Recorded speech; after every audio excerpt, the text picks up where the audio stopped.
ഈ കവറിനകത്ത് നിങ്ങൾ പറഞ്ഞതുപോലെ ദോഷമായ മരുന്നാണെങ്കിൽ അത് മുഴുവൻ കഴിക്കുന്നതോടെ എന്റെ ജീവൻ നഷ്ടപ്പെടണമല്ലോ. അത്രത്തോളം മാരകമായ ഡോസല്ലേ എന്റെ അകത്തേക്ക് പോയത്. വേണമെങ്കിൽ ഇനിയും കഴിക്കാം.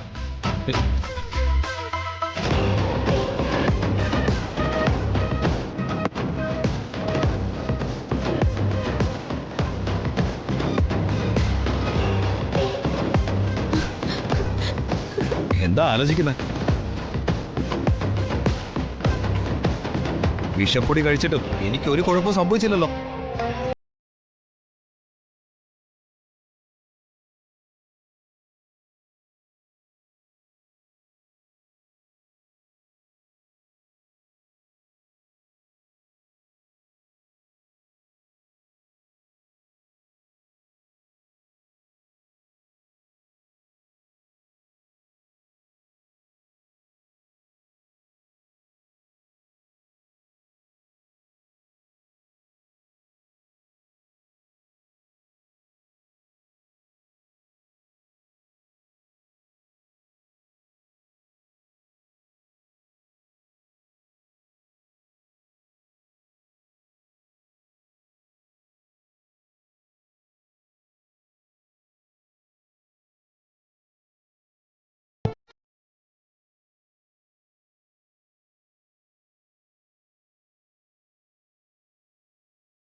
ഇത് ലാക്ടോസ് പൗഡർ, മയക്കുമരുന്നല്ല.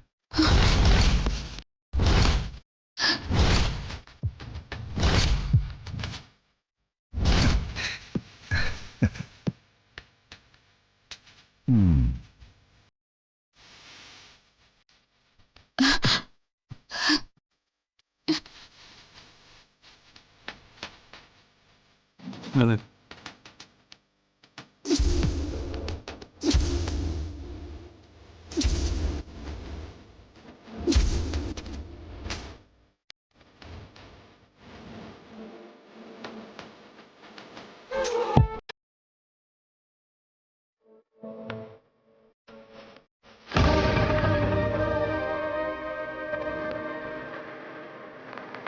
ശ്യാം പറഞ്ഞത് ശരിയാ. ഇത് ലാക്ടോസ് പഞ്ചസാരയാ, ലഹരി മരുന്നല്ല.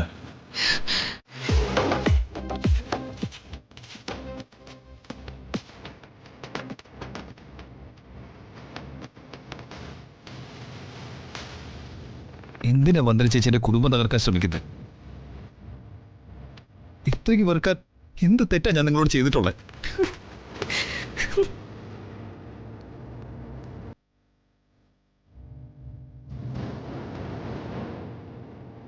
എനിക്ക് നിങ്ങൾ ഉദ്ദേശിക്കുന്ന പോലത്തെ ബിസിനസ്സേ ഇല്ല.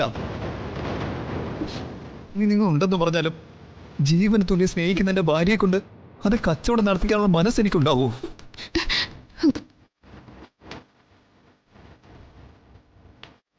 ഈ നിൽക്കുന്ന വർഷം എനിക്ക് ജീവനാണ്.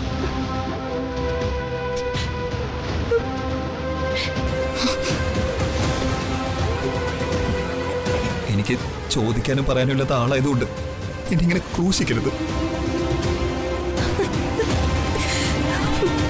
എന്നെ സ്നേഹിക്കുന്ന ഭാര്യയെ എന്നിൽ നിന്ന് അകറ്റിയിട്ട് നിങ്ങൾക്കൊക്കെ എന്ത് നേടാനാണ്? ഞാനവളെ സ്നേഹിച്ചതാണോ കുറ്റം? അതോ അവളെ വിവാഹം കഴിച്ച് രാജകുമാരിയെ പോലെ വാഴിച്ചതാണോ ഞാൻ ചെയ്ത തെറ്റ്?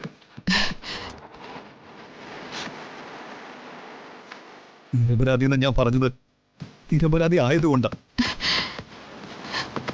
ഇനി ഞാൻ എന്താ വേണ്ടത്? നിങ്ങളുടെയൊക്കെ മുമ്പിൽ സാഷ്ടാംഗം വീഴണോ? വീഴാം.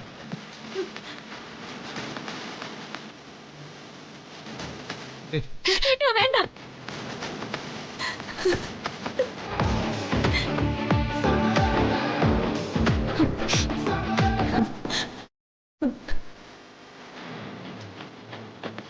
തൃപ്തിയായില്ലേ ചേച്ചിക്ക്?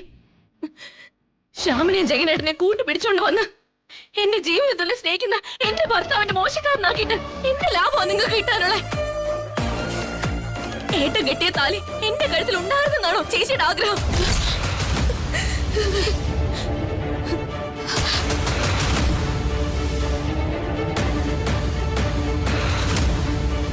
എല്ലാ സത്യങ്ങളും നിങ്ങൾക്ക് ഇപ്പൊ മനസ്സിലായില്ലേ?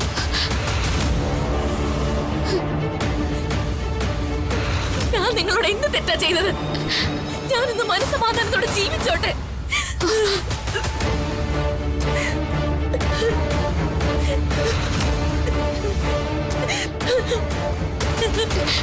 മോളെ വേണ്ട, എന്നെ അങ്ങനെ വിളിക്കണ്ട.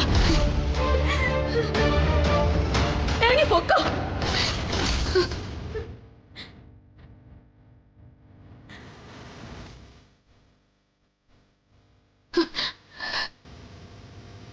ഇറങ്ങി പോവാൻ.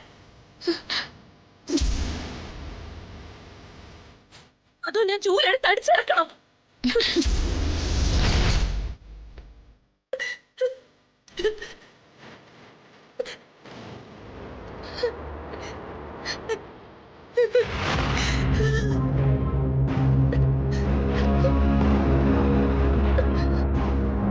പക്ഷേ വേണ്ട.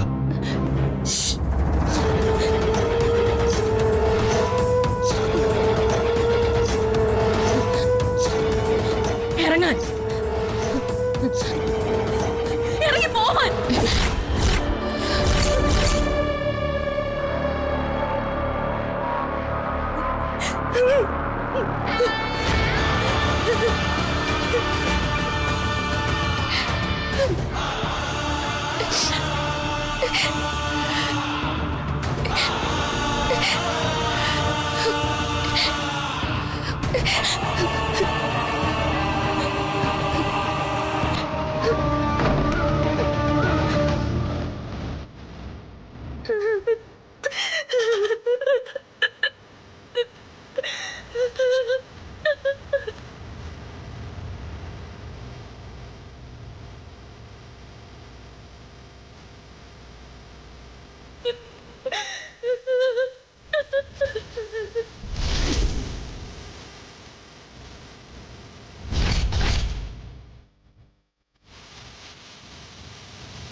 പോട്ടെ മോളെ, എല്ലാം ക്ഷമിച്ചേക്കാം.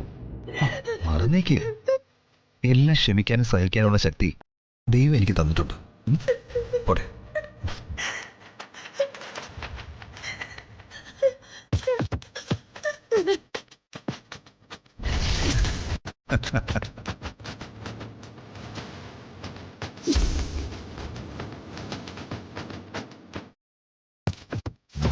എന്താനാ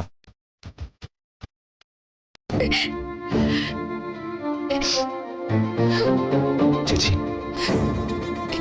ക്ഷമ, പക്ഷെ അവൾ എന്നോട് ഇറങ്ങിപ്പോവാൻ.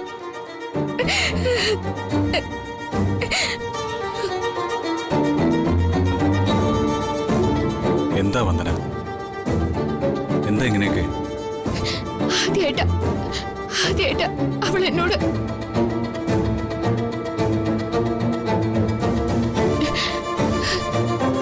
വന്ദനയുടെ അവസ്ഥ എനിക്ക് മനസ്സിലാവും. രണ്ട് ശരീരവും ഒരു മനസ്സുമല്ല നിങ്ങളുടേത്. അങ്ങനെയുള്ള വർഷയിൽ നിന്ന് ഇങ്ങനെ ഒരു പ്രതികരണം ഉണ്ടാകുമ്പോൾ സഹിക്കാൻ അല്പം ബുദ്ധിമുട്ടുണ്ടാവും.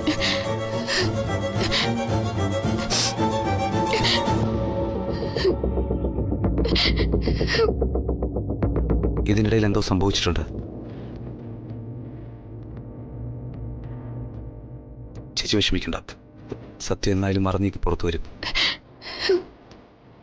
ഇപ്പോൾ ഒരു കാര്യം വ്യക്തമായി. നമ്മൾ വിചാരിച്ചാലും അധികം തന്ത്രശാലിയാണ് വിക്രം.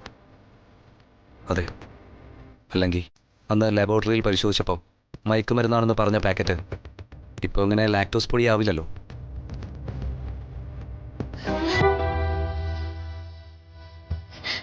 പക്ഷെ അവൾ ഇപ്പോഴും അപകടത്തിലാണല്ലോ എന്ന് ഓർക്കുമ്പോഴാ.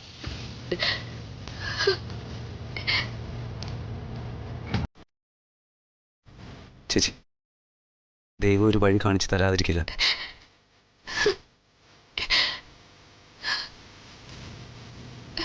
അതെ, ഈ കാർ എടുത്തോണ്ട് പോയിരുന്നെങ്കിലേ എനിക്ക് ആ ഗേറ്റ് അടയ്ക്കാമായിരുന്നു. അല്ലെങ്കിലേ ഇതെടുത്ത് റോഡിലോട്ട് എറിയാൻ ഇവിടെ 100 കണക്കിന് ആളുകളുണ്ട്. അവരെ വിളിക്കണോ? ചേട്ടാ, വണ്ടി ഇറക്ക്. ആ, വേഗം വേഗം വേഗം.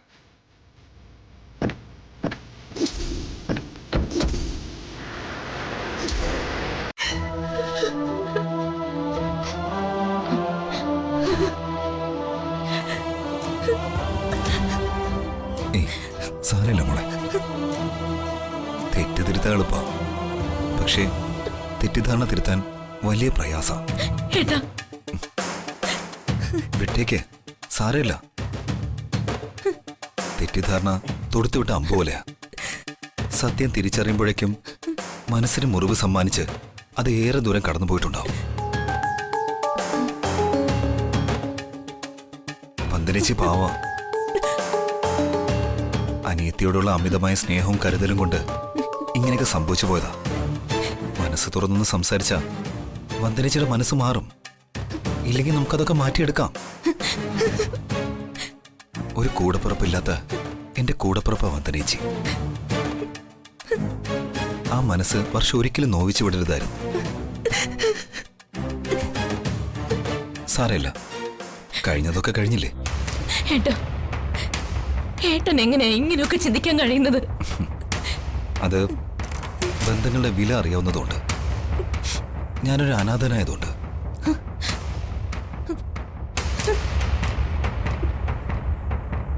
ഒന്നും കൂടെ തെളിച്ചു പറഞ്ഞാൽ, സ്നേഹിക്കാൻ ആരുമില്ലാത്ത ഒരു അനാഥനായി വളർന്നതുകൊണ്ട്. നിന്നെ നഷ്ടമാകുമെന്നുള്ള ഭയമാണ് എനിക്ക് എപ്പോഴും. എനിക്ക് നിന്നോട് ഒരു യാചനയേ ഉള്ളൂ, ഇനി എന്നെ ഒരു അനാഥനാക്കരുത്. അതെനിക്ക്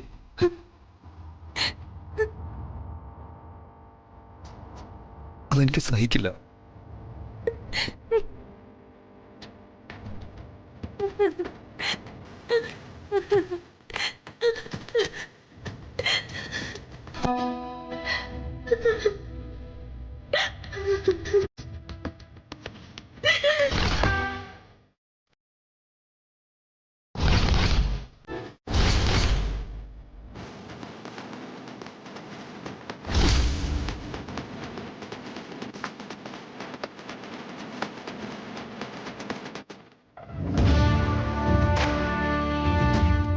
വർഷ വിതരണം ചെയ്യുന്നത് മയക്കുമരുന്ന് പാക്കറ്റുകളാണെന്ന് അവളെ ബോധ്യപ്പെടുത്തി അടങ്ങുമെന്ന വാശിയിലാണ് വന്ദന. അവൾ ഏത് നിമിഷവും വർഷയ്ക്ക് പിറകിലുണ്ട്. വന്ദനെ അങ്ങനെ അങ്ങ് ജയിക്കാൻ വിടാൻ പാടില്ല. ഓടുന്ന പട്ടിക്ക് 1 മുഴം അല്ല 6 മുഴം മുന്നേ പോണം.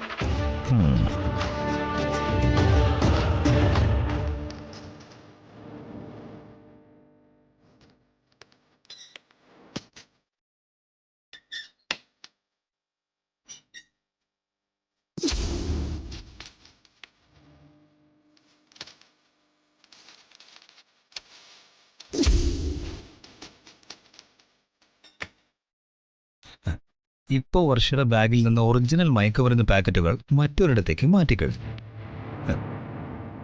ഇന്ന് മയക്കുമരുന്ന് വിതരണത്തിന് മറ്റൊരു ഏജന്റാ പോകുന്നത്. ഈ വിക്രമിനോട് അവളുടെ കതി.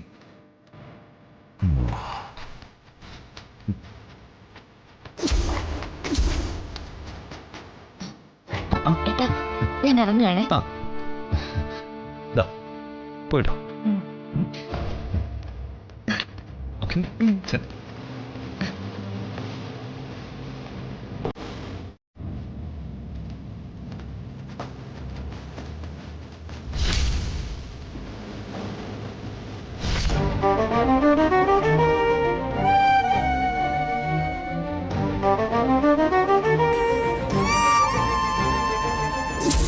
ഇറങ്ങാൻ,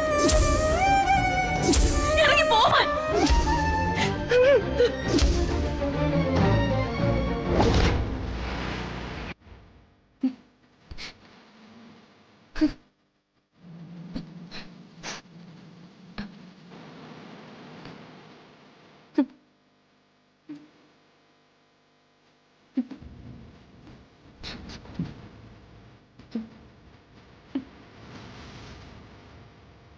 എന്താ മോളെ ഇത്?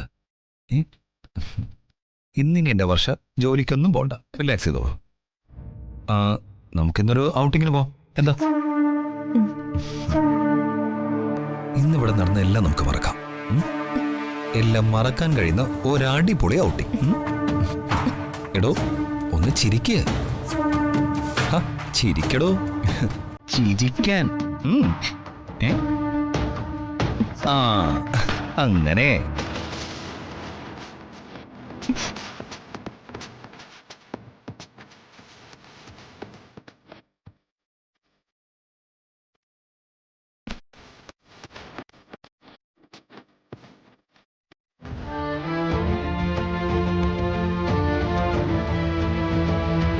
വർഷ വീട് വിലക്കി നമ്മളവിടെ നാട്ടി പുറത്താക്കി. അതിന് തക്കമുള്ള എന്തോ ഒരു കള്ളക്കളി വിക്രം കളിച്ചിട്ടുണ്ട്. ചേച്ചി വിഷമിക്കാതെ. ഇപ്പൊ നമ്മൾ പരാജയപ്പെട്ടു. എന്ന് കരുതി നമ്മൾ പിന്മാറുന്നില്ല. വിക്രമന്റെ കള്ളക്കരു നീക്കങ്ങൾ പൊളിക്കാനുള്ള ശ്രമം നമ്മൾ ഇനിയും തുടരും. അല്ലേ ജഗൻ ചേട്ടാ? ഭർത്താവിന്റെ മുഖത്ത് നോക്കി ചില കണക്കുകൾ തീർക്കാനുണ്ടെന്ന് പറഞ്ഞ് കലി പൂണ്ടാണ് വർഷം പോയത്. പക്ഷെ മനസ്സാകെ തകിടം മറിഞ്ഞ അവസ്ഥയിലാണ് പക്ഷെ പിന്നീട് നമ്മൾ കണ്ടത്. അവളുടെ കുടുംബജീവിതം തകർക്കാൻ ചെന്ന ശത്രുക്കൾ എന്ന മട്ടില അവൾ പിന്നെ പെരുമാറിയത്. സത്യം അറിഞ്ഞിട്ടും ആ മനമാറ്റത്തിന്റെ കാരണം എത്ര ആലോചിച്ചിട്ടും പിടികിട്ടുന്നില്ല. വന്ദനയ്ക്കൊന്നും മനസ്സിലാവുന്നില്ല അല്ലേ? ഞാൻ മനസ്സിലാക്കിയതനുസരിച്ച് ഏറ്റവും വലിയ ബുദ്ധിശാലിയാ വിക്രം. കുതന്ത്രങ്ങൾ പ്രയോഗിക്കാൻ വിക്രത്തേക്കാൾ സാമർഥ്യം നമുക്ക് ആർക്കുമില്ല. അപകടകാരിയായ മയക്കുമരുന്നിനെ അപകടമല്ലാത്ത ഹോമിയോപ്പതി ഗുളികയാക്കുന്ന തന്ത്രം, അതാണ് വിക്രം നമുക്കെതിരെ പ്രയോഗിച്ചത്. നമ്മൾ അവനെ സ്കെച്ച് ചെയ്യുമെന്നറിഞ്ഞ് അവൻ മുൻകൂട്ടി കളിച്ച കളിയാ മയക്കുമരുന്ന് ലാക്ടോസ് ആയത്. വിക്രം ഒളിപ്പോരാളിയാണ്. നമ്മളാണെങ്കിൽ നേർക്ക് നേരെ നിന്ന് പോരാടുന്നവർ. നേർക്ക് നേരെ നിന്ന് പോരാടുന്ന ഒരവസ്ഥയിലേക്ക് നമ്മൾ വിക്രത്തെ കൊണ്ടുവരണം. എങ്കിൽ മാത്രമേ അയാളെ പരാജയപ്പെടുത്താൻ കഴിയൂ.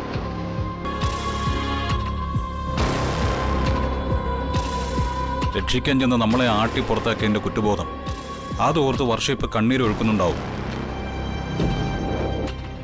വിഷമിക്കാതെ ചേച്ചി. വർഷ ചേച്ചിയുടെ അനിയത്തിയാണെങ്കിൽ എനിക്ക് അവൾ ഒരിക്കലും ഉപേക്ഷിക്കാനാവാത്ത സുഹൃത്താ. അവളെ നശിപ്പിക്കാൻ ആർക്കും വിട്ടുകൊടുക്കില്ല ഞാൻ. എല്ലാത്തിനും ജഗൻ ചേട്ടൻ നമ്മുടെ ഒപ്പം ഉണ്ടാവുന്നുള്ള ബലം, അതാണ് നമ്മുടെ ശക്തി. ഞാൻ കൂടെ ഉണ്ടെന്നുള്ള കാര്യത്തിൽ വന്ദനയ്ക്ക് വിശ്വസിക്കാം. ഇപ്പൊ വിക്രം ഗോളടിച്ചു കഴിഞ്ഞു. പന്ത് അയാളുടെ കോട്ടില. ആ പന്ത് നമ്മുടെ കോട്ടിലെത്തും. അന്ന് പന്ത് വന്ദനയ്ക്ക് മുമ്പിൽ എത്തിച്ചിട്ട് ഞാനും ശ്യാമും കൂടെ കൈയും കെട്ടി നോക്കി നിൽക്കും. വന്ദന ഗോൾ അടിച്ചിരിക്കണം.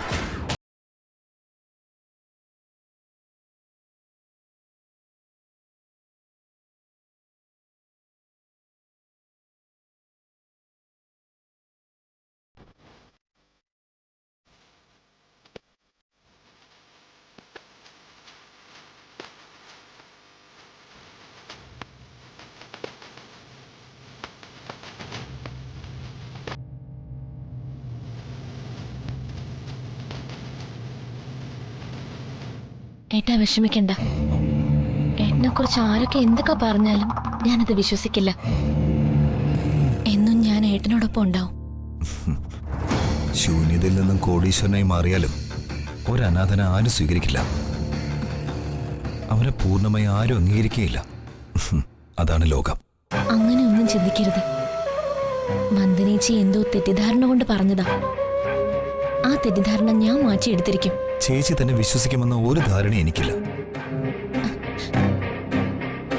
വർഷനെ വിശ്വസിച്ചത് തന്നെ ഒരു വലിയ കാര്യം, വലിയ ആശ്വാസം.